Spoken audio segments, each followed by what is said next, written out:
여러분 안녕하세요. LG 다문화학교 8월 캠프 내가 우리나라를 이끄는 지도자가 된다면 이라는 주제로 이번 시간 함께 공부할 선생님 이름은 안유진입니다. 만나서 반갑습니다.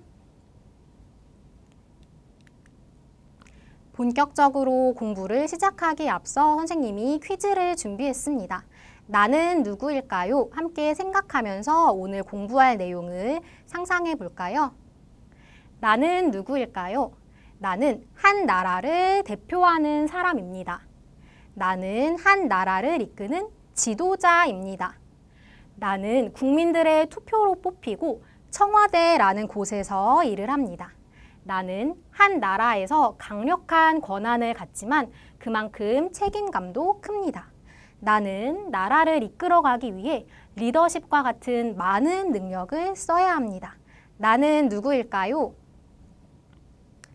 네, 정답은 대통령입니다. 이번 시간에는 선생님과 함께 한 나라를 이끄는 지도자, 대통령에 대해서 공부해 보겠습니다.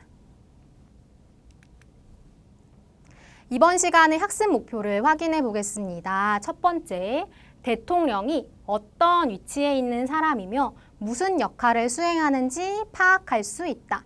대통령의 지위와 역할에 대해서 알아보겠습니다. 두 번째, 대통령의 선출 과정을 이해할 수 있다. 대통령은 어떻게 뽑히는지 그 과정을 알아보겠습니다. 세 번째, 대통령이 근무하고 생활하는 곳은 어떤 곳일지 한번 알아보겠습니다. 네 번째, 대통령이 갖추어야 할 덕목과 그 이유를 함께 생각해 보겠습니다. 이렇게 대통령에 대해서 많은 것을 학습한 이후에 여러분들이 8월 캠프에서는 내가 우리나라를 이끄는 지도자가 된다면 어떠한 사회를 만들고 싶은지 말할 수 있다라는 주제로 말하는 연습을 할 것입니다. 첫 번째, 대통령의 지위입니다.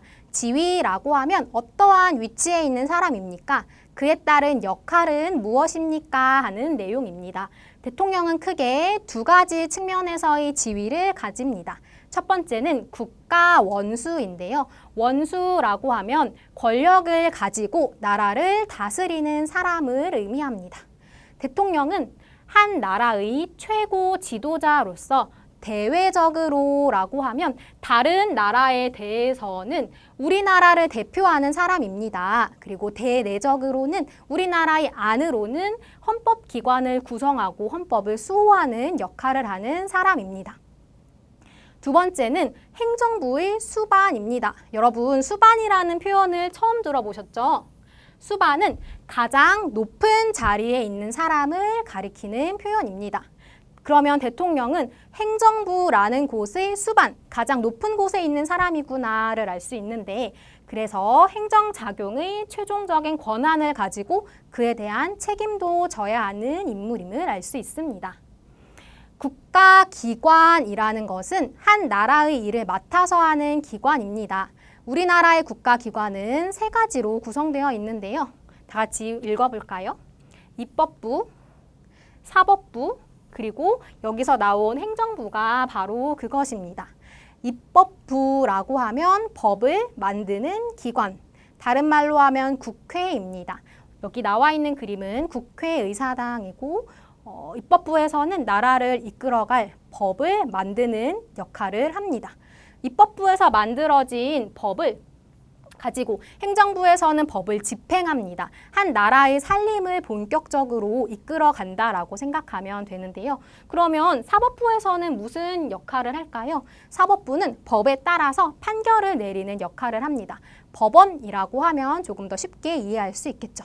국가기관은 한 나라의 역할, 한 나라의 일을 나누어서 진행하는 기관인데, 이렇게 국가기관에 세 가지가 존재하는 이유는 한 나라의 힘이 한쪽으로 치우치는 일을 방지하기 위해서 입법부, 행정부, 사법부가 서로 견제하면서 균형을 이루고 있음을 알 수 있습니다. 행정부에 대해서 조금 자세히 살펴보겠습니다. 여기 나와 있는 정부 조직도에서의 정부란 행정부를 의미합니다. 글자가 조금 작아서 여러분들이 다 보지 못할 수도 있는데 한 가지 단어는 쉽게 찾을 수 있을 거예요. 어떤 단어죠?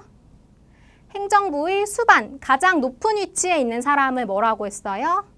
그렇죠. 대통령입니다. 행정부에서 가장 높은 위치에 있는 사람인 대통령이 있고 그 아래 국무총리가 있고 그 아래 행정각부가 있습니다. 행정부는 나라의 살림을 이끌어가는 기관인데 행정부의 수반, 가장 높은 곳에 대통령이 있고 대통령 다음으로 높은 위치에 있는 사람을 국무총리라고 합니다. 그리고 국무총리 아래에 행정각부라고 해서 우리가 알고 있는 교육부, 외교부, 법무부 등과 같은 각 기관이 전문적으로 그 분야의 행정을 담당하고 있고 부 아래에는 특허청, 기상청과 같은 청이 있어서 전문적인 분야의 업무를 수행하면서 나라의 살림을 책임지고 있습니다. 그러면 대통령은 어떠한 힘을 가지고 있는 사람일까요? 대통령의 권한에 대해서 알아보겠습니다. 앞서 살펴본 대통령의 두 가지 차원의 지위에 따라서 권한이 나뉘어 있습니다. 첫 번째는 국가 원수로서의 권한입니다. 대통령은 다른 나라에 대해서 나라를 대표하는 사람이기 때문에 외국과 조약을 체결하거나 외교사절을 보낼 때 그리고 외국에 대해서 전쟁을 선포할 때에도 우리나라를 대표해서 다른 나라를 상대하는 사람이라고 할 수 있습니다. 두 번째는 국가와 헌법을 수호하는 사람입니다. 대통령은 만약에 국가가 긴급한 상황이 닥쳤을 때 긴급 명령을 선포할 수 있는 권한을 가지고 있습니다. 왜냐하면 대통령은 국가와 헌법을 지키고 보호해야 하는 책임과 의무를 가지고 있기 때문이지요. 세 번째는 헌법기관 구성입니다. 대통령은 국회의 동의를 얻어 대법원장, 헌법재판소장과 같은 국가기관의 장을 임명하며 헌법기관을 구성하는 권한을 가지고 있습니다. 그 다음 행정부 수반, 행정부에서 가장 높은 위치에 있는 사람으로서의 권한을 알아보겠습니다. 행정부 지휘 및 감독이라고 하면 국가의 중요 정책을 심의하는 것을 국무회의라고 합니다. 이 국무회의의 의장이 바로 대통령인데요. 그 회의를 진행하는 리더라는 뜻입니다. 대통령은 국가의 중요 정책을 심의할 때 그 이끄는 의장이 되어서 행정부를 지휘하고 감독하는 역할을 하는 사람입니다. 다음 국군 통수, 국군이라고 하면 나라를 지키는 군대입니다. 국군의 최고 사령관, 군대를 이끄는 가장 위에 있는 사령관으로서 국군을 통솔하고 지휘하는 역할을 대통령이 합니다. 세 번째는 고위 공무원 임면입니다. 고위라고 하면 높은 위치이고 공무원은 나라 일을 하는 사람이지요. 국무총리나 행정각부 장관과 같이 고위 공무원을 임명하거나 해임하는 역할, 이 사람을 뽑겠습니다. 이 사람은 자리를 박탈하겠습니다 하는 권한이 대통령에게 있는 것입니다. 마지막으로 법률안을 제출하거나 거부권을 행사한다라고 되어 있는데 만약에 국민의 생활에 필요하다고 생각되는 법률안이 있으면 대통령은 국회에 법률안을 제출할 수 있습니다. 국회는 앞에서 우리 살펴본 그 국가기관 중에 입법부에 해당하는 곳이지요.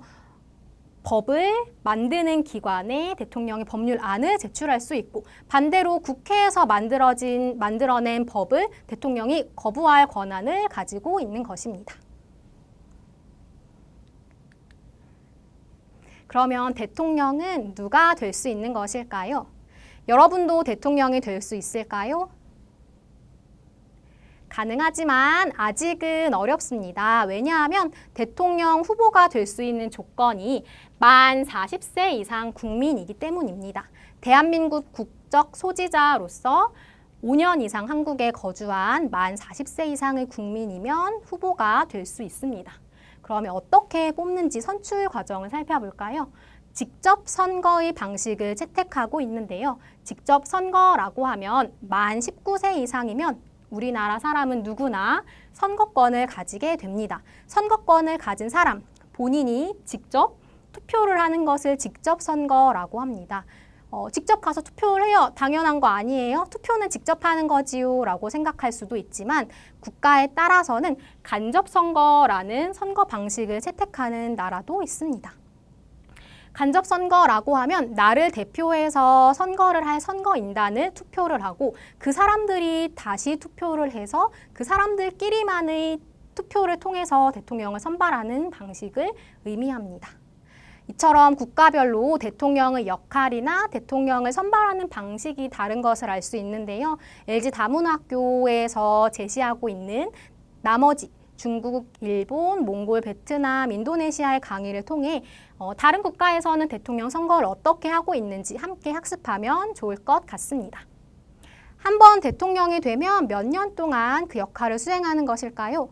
대통령 임기라고 하면 임무를 맡은 기간을 의미합니다. 우리나라에서는 대통령 임기라고 해서 5글자 쉽게 기억할 수 있을 것 같은데 5년 동안 대통령의 임무를 수행하게 됩니다. 옆에 보면 단임제라는 말이 있는데요. 단임제라는 것은 한 번만 대통령이 될 수 있습니다 라는 뜻이에요. 일단 한번 대통령으로 선발이 되고 나면 다시 선거에 나올 수 없다라는 의미인데요. 국가에 따라서는 대통령이 된 후에도 다시 선거에 나가고 만약에 뽑히면 2번, 3번 더 대통령이 될 수 있습니다라는 방식을 연임제 혹은 중임제라고 합니다. 대통령 선발 선거 과정을 한번 살펴보겠습니다. 첫 번째로 후보로 등록을 합니다. 두 번째는 선거 운동 기간이 있는데요. 여러분 밖에서 선거 기간이 되면 벽보에 몇 번, 기호 몇 번, 누구 사진과 함께 공약을 벽에 붙여놓은 것을 본 적이 있을 것입니다. 뿐만 아니라 선거 유세 차량이라고 해서 차를 타고 다니면서 국민들을 직접 만나고 방송을 통해서 나의 공약은 이런 것입니다. 내가 대통령이 된다면 이런 국가를 만들겠습니다. 라는 것을 본 적이 있을 것입니다. 그러한 선거운동 기간이 지나고 선거 당일이 되면 아까 우리 살펴봤었죠. 직접 선거라고 해서 투표권을 가진 본인이 직접 투표장에 가서 투표를 합니다. 그러한 직접 투표를 통해서 결과를 열어보는 것을 개표라고 하는데요. 선거 당일이 되면 오전 일찍부터 밤 늦게까지 투표율은 실시간으로 어떻게 바뀌고 있는지 그리고 개표 때가 되면 후보 1위는 누구인지 누가 유력한 당선 후보인지에 대해서 실시간으로 개표 방송을 하는 것을 알 수 있습니다. 그만큼 나라를 대표하는 지도자를 뽑는 선거이기 때문에 그날 하루는 하루 종일 방송을 통해서 대통령 선거에 관한 모든 상황을 실시간으로 확인을 할 수가 있습니다. 그렇게 해서 당선된 이후에 취임식을 거쳐서 이렇게 대통령으로서의 역할을 수행하는 것입니다. 대통령이 되었습니다. 대통령은 어떠한 공간에서 일을 하고 어떠한 공간에서 생활을 할까요? 한국의 대통령이 생활하고 일을 하는 공간을 청와대라고 하는데요. 청와대는 서울의 종로구에 위치해 있습니다. 바로 다가오는 8월 캠프에 여러분들이 직접 방문해 볼 곳이기도 한데요. 하나의 건물만을 가리키는 표현이 아니라 이처럼 다양한 공간으로 구성된 것이 청와대임을 알 수 있습니다. 청와대 하면 가장 먼저 떠오르는 이미지, 바로 푸른 기와의 지붕이 있는 본관입니다. 본관에서는 대통령의 직무를 보거나 외빈을 접견하는 곳입니다. 직무라고 하면 대통령이 업무를 수행하는 것을 말하고 외빈이라고 하면 외국의 귀한 손님, 접견이라고 하면 손님을 맞이한다라는 뜻이에요. 대통령이 일을 하거나 손님을 맞이하는 공간인 본관이 있고 또 대규모의 회의나 행사를 진행하는 영빈관이라는 곳이 있습니다. 열심히 일을 했으면 쉬고 잠을 자는 공간도 필요하겠죠. 청와대 안에는 이렇게 대통령 관저라고 해서 대통령의 생활 공간도 함께 위치해 있습니다. 그 다음 녹지원을 보면 예쁜 정원인데요. 이 정원을 활용해서 야외에서 어린이날 행사와 같은 야외 행사를 진행하기도 합니다. 또한 대통령 비서실도 청와대 안에 있음을 알 수 있고 춘추관이라고 해서 기자회견을 하는 장소까지 청와대 안에 이렇게 잘 갖추어져 있는 것을 확인할 수 있었습니다. 여러분 8월 캠프에서 직접 청와대에 방문해서 이 사진 속의 곳들을 눈으로 본다면 더욱더 의미 있겠죠?